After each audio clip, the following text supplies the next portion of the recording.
আজ কতদিন হলো মায়ের হাতে রান্না খাওয়া হয়নি।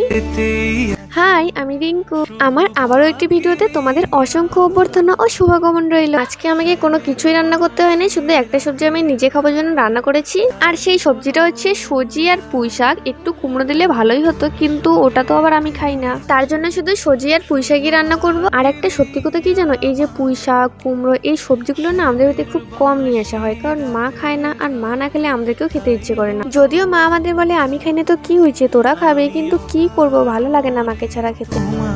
তোমাদের সাথে গল্প করতে করতে ওদিকে আমার সবজিটাই হয়ে গেছে। আর আমি যত ভালো করে রান্না করি না কেন, সে যতই টেস্টি হোক, তবুও সেই আমি মায়ের হাতে রান্নাকেই অনেক মিস করি। আজ কতদিন হয়ে গেল সে মায়ের হাতে রান্না খাওয়া হয়নি। জানো, 2 বছর আগে মা যদি কোনো সবজি সাধারণভাবে রান্না করে দিত না, তবুও স্বাদে যেন অমৃত মনে হতো। আর এখন নিজে যতই ভালো করে রান্না করি, মুখে আর স্বাদ লাগে না। তারপর তো স্নান করে খাওয়া দাওয়া করতে, থালা বাসন মাজতে ওদিকে বৃষ্টি চলে আসে।